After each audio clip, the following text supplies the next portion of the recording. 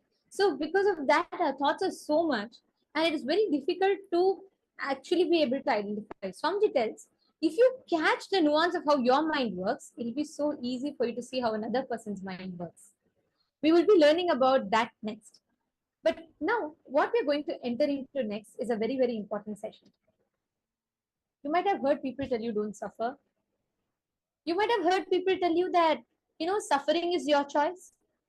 You might have even heard people tell you that it is completely your freedom whether, where you are suffering, it's because of your permission, all these. But has anyone ever told you suffering is a boon? What if I told you some of the sufferings that you go through is actually a blessing in disguise? Not just in a motivational sense, not just in some philosophical sense, but actually, factually, it is a boon. It is a direct boon that we consciously decide. So many of you are like, what? How can suffering be a boon? Like, why would I ever wish for me to suffer?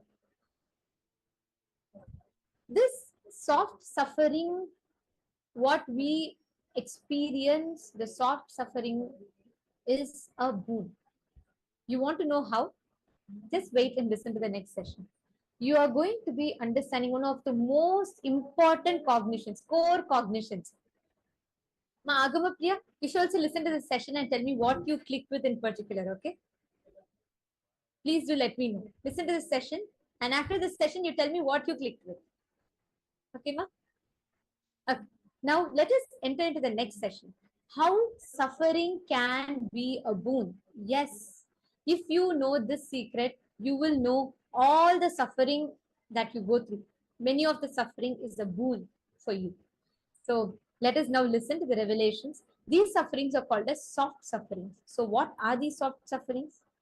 And how do we exactly understand about them?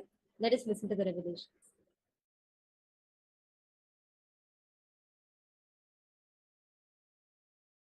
Listen intensely.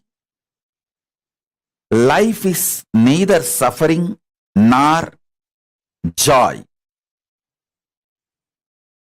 Life is neither pain nor pleasure.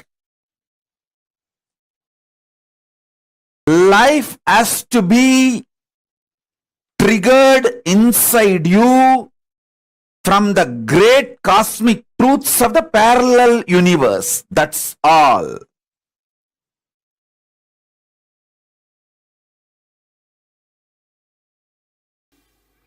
The moment you feel the suffocation, liberation starts in you. Okay. It is like a gold touching the mercury. The moment gold and mercury comes in contact, gold starts melting. Okay. Same way, the moment you feel the suffocation, it starts melting. Okay. And sometimes we ourselves ask Sadashiva this as a boon. I may not be able to handle myself pushing me towards liberation. You better appear in the form of suffocation to me and go on pushing me towards liberation. Why? Tirunavukar got the stomach pain. He actually asked Sadashiva, till you fill my heart, let my stomach torture me. So that is the way he got that disease. He feels in the world I may forget the whole purpose. So better you be available in the form of this suffocation. So till I become completely enlightened, you be driving me from the stomach. Oh my God. Sometimes even we ourselves make this happen. Oh. And we will not be aware of this at all. I tell you, there is something called soft sufferings. Soft suffering means actually without any problem you will be suffering. Those soft sufferings are usually boons. you take it and come down. Okay. For example, actually somebody is handicapped. Actually somebody is in the poverty. Actually somebody is like a mad or that and all is actual karma.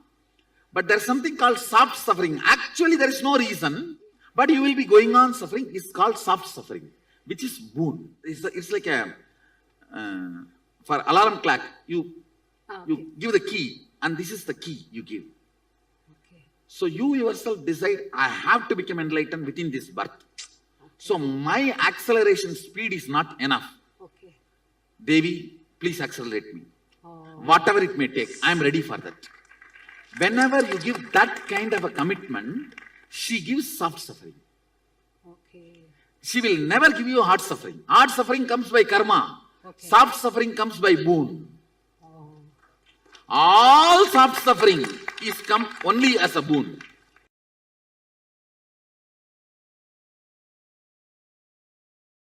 If I have the body which gets tired, then I know the signs to get out of tiredness. Understand? What do you mean by saying your body gets tired? Then you know there is a space where you are not tired.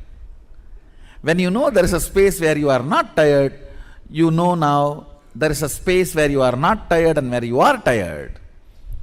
Now, it's only a simple science we need to manifest, where we are not tired. You may just have to find out the basic secrets. What keeps me not tired? Physically simple things, pitta.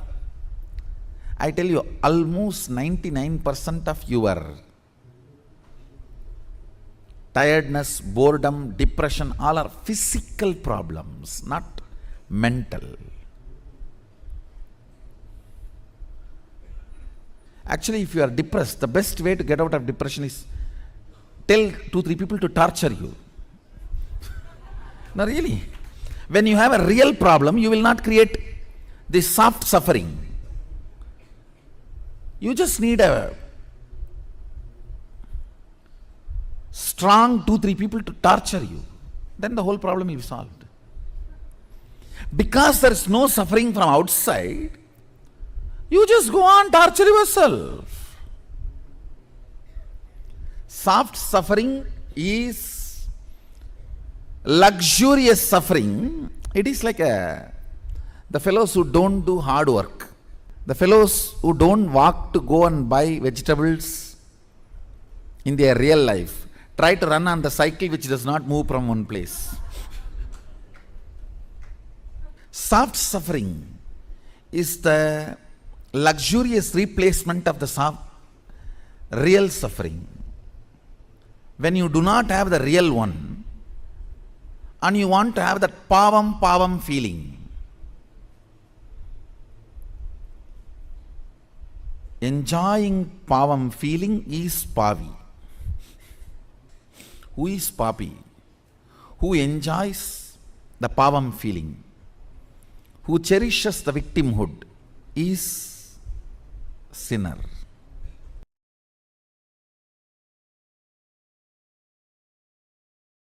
I'll tell you one small incident. One guy came to my guru, Isaki Swamigal, who talks very less usually. I still remember this incident. He came to Isaki Swamigal for stomach pain, some constipation or some stomach pain. And he was complaining because of that stomach pain. All his joy is lost. He used to be all the time joyful, smiling. Because of the stomach pain, everything is lost. Isaki Swami just gave a little vibhuti and asked him, apply it on your stomach and sleep. Come back after 24 hours. That guy was filled with doubt and frustration, saying, oh, I am suffering with this stomach pain for last 8 years. and you are giving me little vibhuti and asking me to apply it on the stomach, not even giving something for me to take inside as the medicine. In Indian villages I have seen, only if you do big treatment, you are a big doctor. You have to make that fellow lie down, put many injection, and if possible even IV. If you do big, then you become a big doctor. Sekki Swamigal is a Hindu doctor, Hindu Vaidya. He knows all the methodology, even modern medicine. He used to even give injections if needed. He has made himself as a self-taught. Even in modern medicine, of course, the traditional Vaidya Shastra he learnt from his Guru Parampara, very traditional way. Anyhow, he gave this vibhuti. That guy was ranting, but Sekki Swami did not answer, he just kept quiet. That fellow went and tried applying on the stomach and sleeping as usual, as it is supposed to happen. He became all right, completely all right. Not only the stomach pain disappeared, the bleeding he used to have stopped.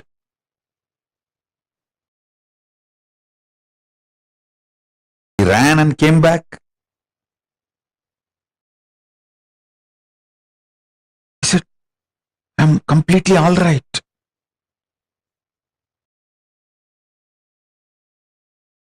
But still there is no joy in his face. Bhagavan asked, Sekki Swami asked, Ippa sandosham thane? Now you are happy, na? He said, no, happiness has to come from inside, na? Only if it comes from inside, I can be happy. He smiled and said, being sad, you built it with a lot of effort, convincing you with false ideas, logic. But to be happy, you expect it should come from automatically within. It's like you dump 1 ton shit on a diamond and you expect the diamond should shine beyond the shit you dumped. You consciously dumped sadness on you, multiple times convincing you. See, as a baby, we are all bubbly, excited, joyful, natural existence. The existential reality was joy and excitement, jumping, dancing. You convinced yourself with millions of ideas, millions of times to become sad, and after you are successful in making you sad, you expect joy should come automatically. Hey, jump like a baby, laugh, roll, that is your natural existence. That is your natural way. See Papa Skandamata and do. That is your natural way of existence. Your sadness is artificial, but your mind is so cunning, it makes you believe your happiness should be natural.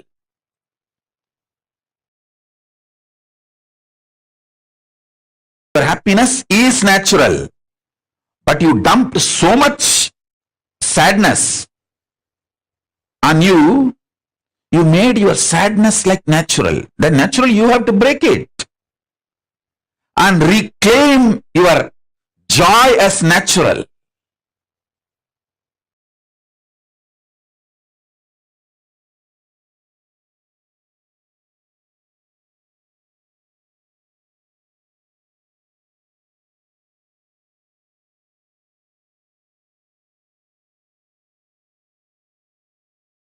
So understand first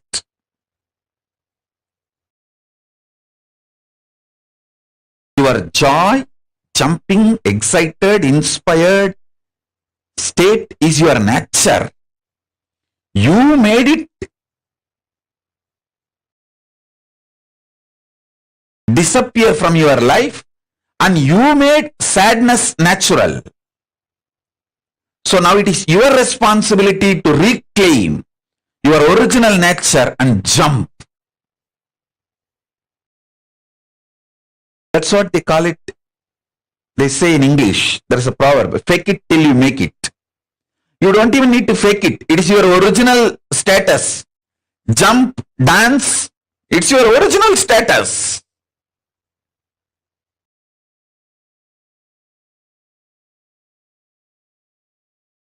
Be blissful, it's your original status. You just need to reclaim.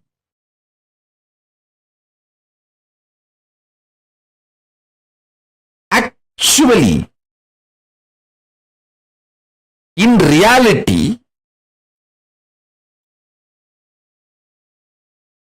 delusion itself is because of your non-involvement, inactivity, withdrawal. When an elephant sleeps, even a wolf and fox will try to bite his leg. Listen. When an elephant sleeps, wolf and fox will try to bite his leg. When a lion is fast asleep,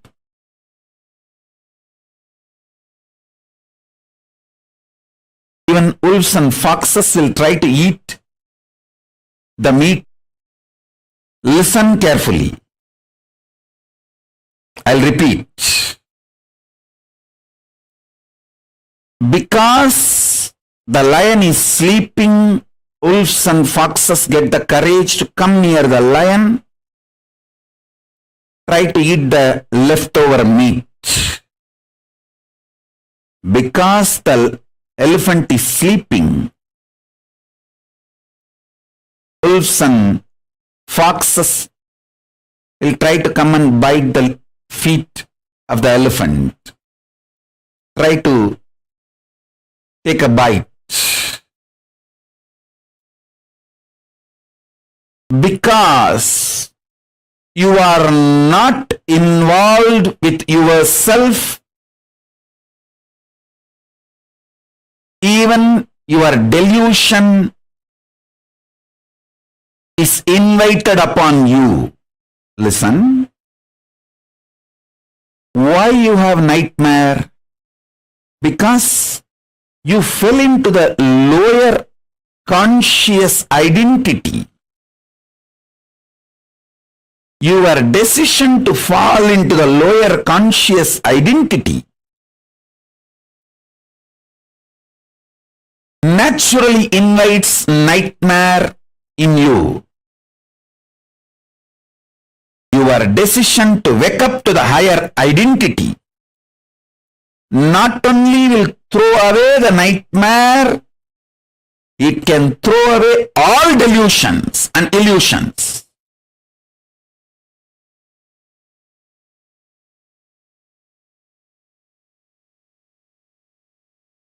You get multiple types of emotions, almost all emotions every day. Sometimes lust, sometimes greed, sometimes fear, sometimes the multiple versions of fear, sometimes worry, sometimes love, sometimes attention giving, sometimes attention asking, sometimes jealousy, sometimes comparison.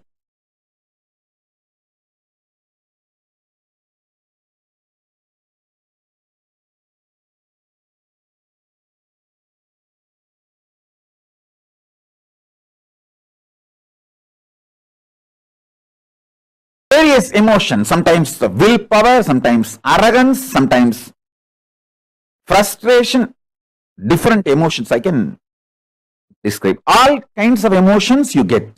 But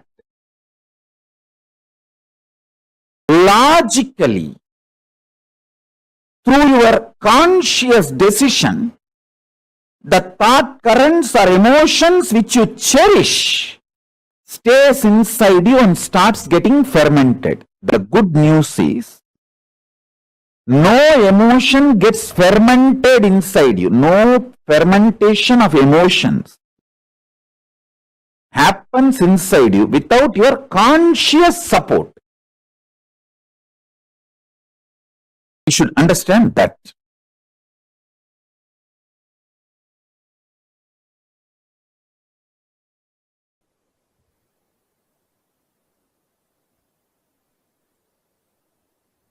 Due to the unconscious lifestyle, you collect many addictive patterns and empower them with your parasites. And those parasites nicely getting empowered, sitting inside you, literally not just rule your life, ruin your life. Haritaki is the most beautiful way to get rid of.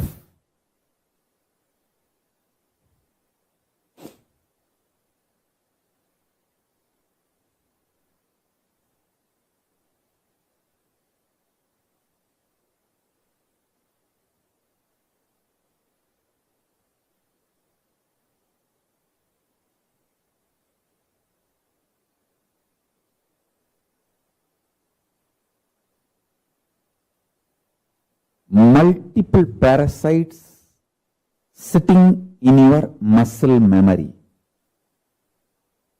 I can give you lots of examples. If you are married, you know backseat driving. How your spouse sits in the back seat and drives you. Same way, the parasites sit inside your stomach and drives you. It drives you crazy. I don't need to tell that. You know it.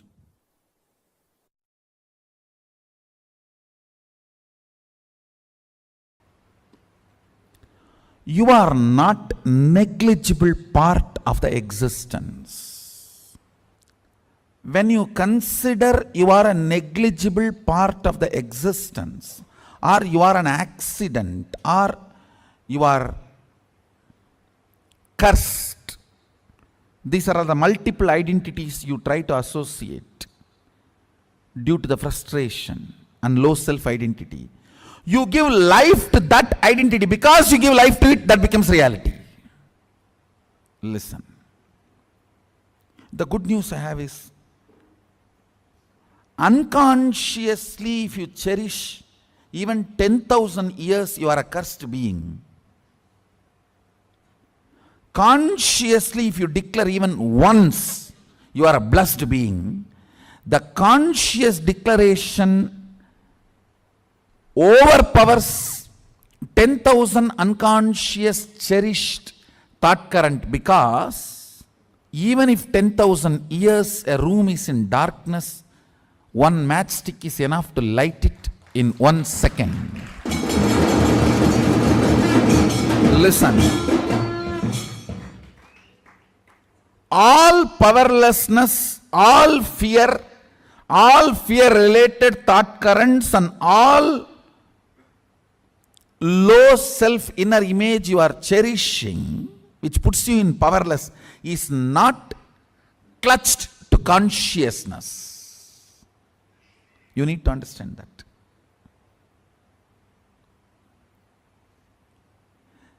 They are all there indirectly receiving or sucking the energy from consciousness, but they are not supported by consciousness. That is why the asuras, how much ever powers they may get, Finally, they do not exist.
Yes, everyone. Sorry for a technical glitch. All of us understood what exactly is pain, suffering, and patterns. Swamiji said very clearly the lower inner image of you which you have, like the fear or the greed or the pattern of you want to seek attention or the pattern of you feeling something or the victimhood pattern. All this you give power to them. You give life to them. That is why they manifest in your reality. Understand, you'll be wondering what this Swamiji is saying that am I consciously giving life to it? See, inside of your inner space, all these patterns that you have, take an example of you, take the pattern of victimhood pattern. Inside of you, unconsciously, you are cherishing that pattern.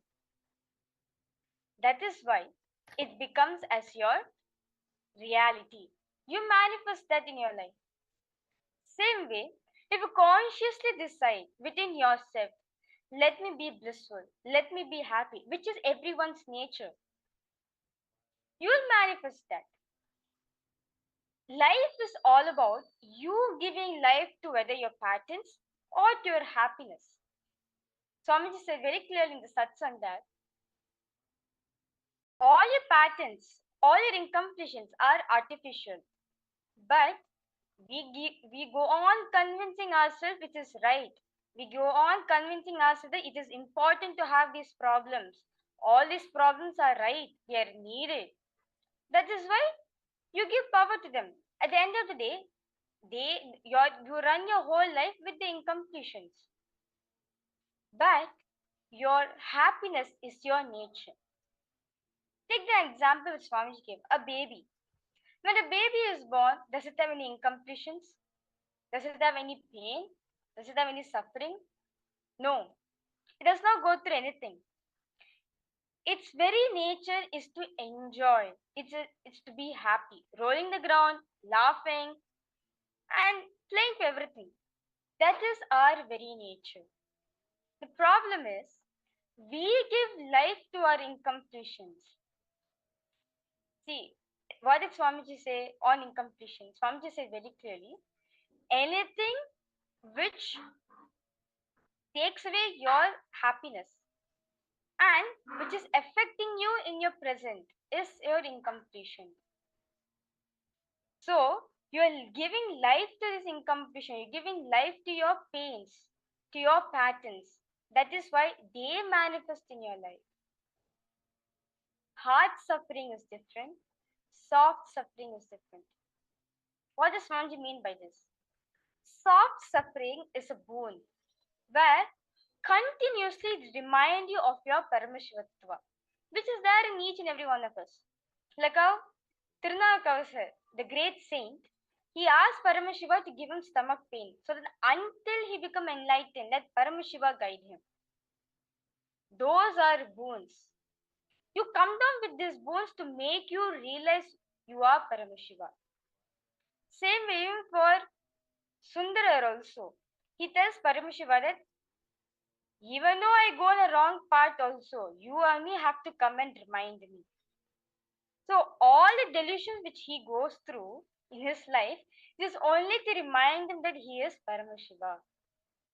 Same way, all the problems which each and every one of us are facing, all the problems which you're facing in your life, it is nothing but a reminder to you that you are Paramashiva. You are not these patterns. But unfortunately, we give life to those patterns. So I have a small story for this. This story is actually taken from Mundakopanishad. Okay, so there is a bird. The bird is sitting on a tree, and what the bird does, usually the bird will be sitting on a tree and be eating all the fruits. And when it goes to bitter fruit, it'll be like, oh my god, what is this? That means all the branch in this fruit, all the fruits in this branch is so bitter. So he stops, he waits. But correctly at the time, he sees a golden bird which is up, which is at the top at the branch. He sees the golden bird, how inspiring the golden bird is. It is at the top of the tree, it is enjoying itself, it's so golden. Obviously, you also want to experience it, right? So imagine you are the bird, and the golden bird is Swamiji, and the tree is your life, the pattern how you're living. Okay. So now you, so now the bird is going and eating all the fruits in the branch. It eats sweet fruits for a day. Same way, when we start life, the first few days, first few months, first few years, we are happy. We feel life in tune with us. We feel life is so joyful and everything. Suddenly, one day, the bird eats the bitter fruit. And it decides that, okay, this whole fruit is bitter. Same way, when something happens in your life, you think, oh, life is so bad. I'm not able to manifest what I want. Life is only there to give me chaos. And we drop. The same time, we meet Swamiji, the golden bird. And you get so inspired. Wow, how the golden bird is up there. It's only eating all the sweet fruits. And you go there. And that's the inspiration you get. And you start to follow all Swamiji's teachings and you start to move. The same way, when the bird also, it sees the golden bird, gets inspired with it, and it goes. So day by day it goes. So whenever it eat the bitter fruit, it remembers Swamiji. Whenever it eats the bitter fruit, only then remembers the golden bird. But when he eats all the sweet food, it forgets about the golden bird. One day, the golden bird is just eating the bitter fruit. And it looked up and decided, okay, let me meet the golden bird. Let me become one. Let me be in the same space, the same place where the golden bird is. And he reaches there. When he goes next to the golden bird, he realizes that the golden bird was nothing but his own reflection of his happiness. And at the end, the golden bird merged with the bird. And now the bird realized that I am the golden bird. That's it. Same way, whenever all ups and downs are going through in your life, we remember Swamiji. Swamiji, please help me, Swamiji. Please bless me, Swamiji, to come out of this problem. We remember Swamiji at the time. One day, you decide ferociously, let me follow what Swamiji says. Let me achieve what Swamiji is trying to say. When we reach that space, we understand that Swamiji is nothing but a reflection of our inner space. You're not born with all these problems. You're not born with pain. You're not born with suffering. You convinced yourself that you have pain, you have suffering. Only with all these only we need to run our life. But as soon as you see Swamiji, the golden bird, this is inspiration for all of us that this is our inner self. This is our higher identity. And the moment we realize it, anything which comes in your life will just flow in a rhythm. Because Swamiji, whenever anything comes in his way, he does not take it as a suffering. He takes it in a way how to empower himself more. How can I become more and more available to the humanity? How can I become more active? How can I become more available to all the devotees over there? Same way, all the patterns, all the suffering is nothing but a reminder that you are Paramashiva. You are not your ups and downs. You are not your psychological ups and downs which you are experiencing. You are your intention to be. Swamiji said very beautifully, you are your intention to be. You are not your psychological ups and downs which you are suffering. Is everyone understanding? I request all of you to post any questions or any doubts, clarifications you guys want to ask. Definitely you can post in the chat and I'll be clarifying for you. So understand, you are not born with pain, patterns and everything. All the pain, all the delusions which you're going through, it is nothing but to remind you that you are Paramashiva. You are Swamiji. It is the goal to get back to your happiness. That's it. Ma Ganga Priya, Ma Anisha, Ankita, Ma Priya Darshini, is everyone understanding?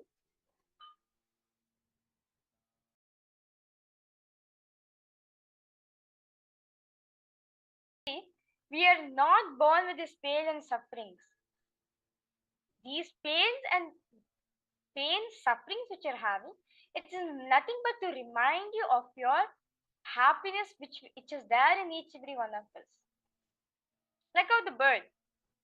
Only when the bird ate the bitter fruit only, it realized the golden bird there. At one point, it took a decision to straight reach the golden bird and decided to become the golden bird. Same way, all the pains and suffering which we are experiencing in our life, all the ups and downs which we are experiencing, it is nothing but to remind you that you are Swamiji, the golden bird. You are Paramashiva. It is just a reminder to yourself that you are Swamiji. You are Paramashiva.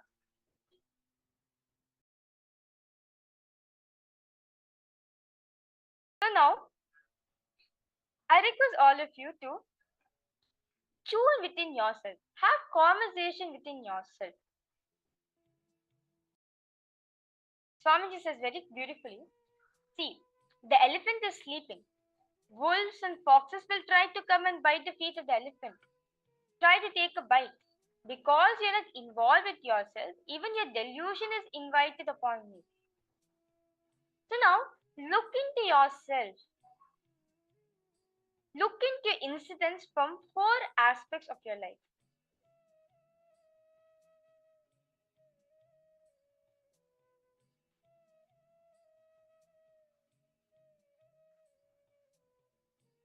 Looking into all your incidents from the 4 aspects of your life: your career, your relationship, health, and wealth, where you manifest suffering. Now, in your 4 fields of your life, write down where you're exactly manifesting suffering. Where in all the areas where you feel you're not able to evolve yourself, where you feel stuck, where you feel it is a suffering, where you feel it is a pain, it's a pattern in you. Write those down.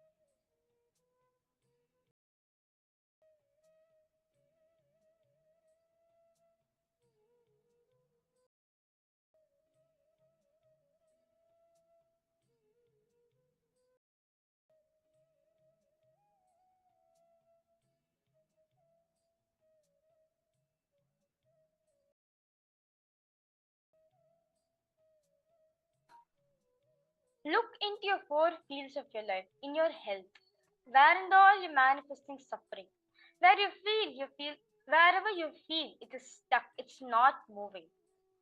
In the field of wealth, where you feel you're not able to manifest, it is a suffering in you. In your career, in your relationship, where you manifested suffering, pen down those incidents.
Write down from a cognition that all your suffering, pain is nothing but you manifested in your life so that you can remind yourself you are Swamiji.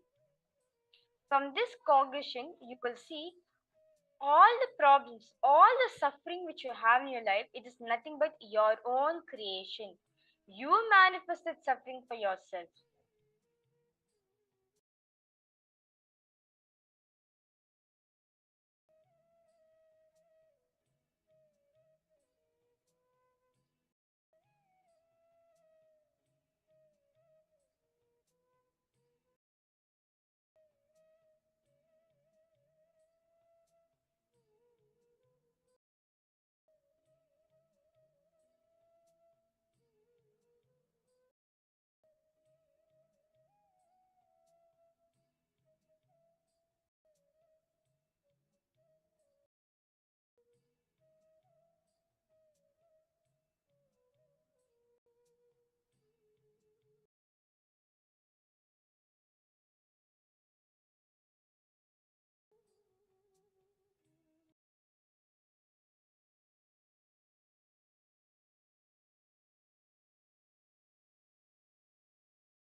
Okay. So now has everyone written down your incidents? Okay. Now, let us go ahead to the second step. Now, pen down in detail how non-involved you were in those incidents. Now, you've written a list of incidents, right, in your book. You've penned down a list of incidents. Now, look in what is the thing which made these situations manifested in your life. It is because you are so involved in your life. You only manifested those situations. You are so uninvolved in those situations. That's why you manifested them. To give an example, see, now you're going for a job interview, and you did not prepare for it. Let's say 1 week ahead, you came to know you're supposed to go for a job interview, but you did not prepare for it. And one day before, like not in one day before, a night before the interview, you will like, God, I'm not ready for my job interview. And at that moment of time, you feel you are so pressurized. You feel that everything is just dumped on you. You feel people are that not helping you. You just feel have the things all around by yourself. You just feel life is not all supporting you. But the same situation, look in and see. You had 1 week time to prepare for your job interview. Why is it only the last minute you're preparing? It is because you did not involve yourself into it. You did not think it as a priority. You felt it, okay, I can somehow manage interview and get it. But the day when you're preparing for the interview, you just put the blame on others. But understand very clearly, you did not involve in preparing for your job interview from the day one, and the last moment you're blaming it life. Same way, this is how we are working. We manifested our own situations. We manifested our own problems. We are not so involved in it. And the last minute when it's coming on us, we blame life. Oh, what to do? I'm destined with those problems. I'm supposed to experience them. And some people say, God is only making me manifest problems in my life, not at all showering any solutions. We blame it others. But actually, if we look in and see, the problem would not even would have arisen if you're involved in the first day. If your first day of the week, if you're prepared for the job interview, then the last day you will not be sitting and preparing. Instead, you'll be very confident of what you're going to speak to the interviewer. Same way, from the day one, if you're involved in those incidents, then won't you have manifest the situation in a better way? Same way, all incidents will manifest because you are not involved into it. Clear and understanding? It's because you did not involve in those situations from the day one. That's why you manifested the way it is. If you have involved from the day one, you will definitely will not be sitting in the same place as you are in. You will be in a better position. Now, all of you sit with yourself and diagnose very clearly. It is because of a non-involvement pattern only you manifest this situation in your life. Now take every single situation you've written, every single incident which you've written. Go back to the same incident, recall it. You'll find out you were not involved in it. That's why you manifest the situation. So is everyone understanding? So now looking in your life, detailing how non-involved you were in those incidents.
Yes. So now,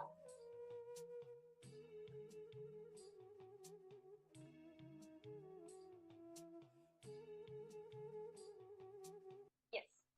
So now all of us understood that we manifested, we were the creator. We were the one who created all these problems in our life. Because of a non-involvement pattern, it is led to where it is right now. But if we could have involved in the first day, it won't be as it is right now. So is everyone understanding? You are not born with these problems. You are not born with suffering. You are not born with all these patterns which you have. It is because you give life to it. It became as a reality. Like I'll take an example of plant. You want a plant to grow. So you pour water and you pour water to it and put it in sunlight and the plant grows and becomes a tree and that's it. Same way, all your incompletions were small plants. You decide to pour water into it and show sunshine. That's how it became so big like a tree. So understand that your nature is happiness. All these patterns, sufferings which you're having in your life, it's nothing but to remind you that you are Paramashiva. You are the creator for all this so that you can enjoy your own existence. So is everyone understanding? With this powerful cognition, we'll be now entering into the power manifestation. So now I request all the participants to pair up with a partner. One of you can be Nitya's and the other one can be Ananda's. Now, the Nityas, you can have like several rounds within yourself. You can start with Nityas. Now the Nityas, you can visualize an image. Make sure the image which you are visualizing, write it down in a piece of paper so they can be authenticated. For example, you have a partner and you are Nitya. Let's say I am Nitya and I'm visualizing an image. Let's say I'm visualizing a boat. Now I write this word boat in a piece of paper and I visualize it. And my partner who's manifesting, who will be manifesting the power, will connect to Swamiji and read what am I projecting in my third eye. What is it am I keeping in my inner space, in my mind? Everyone understanding? So now I request all the Nityas to visualize an image in your mind. Visualize an image in your inner space.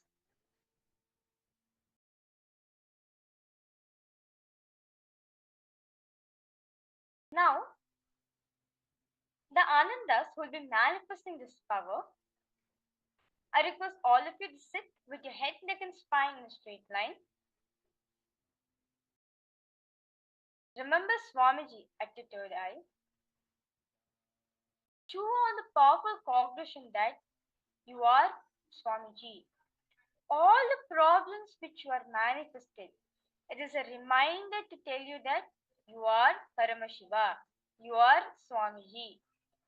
It is a reminder to get back to the state of happiness, the space of innocence which you have.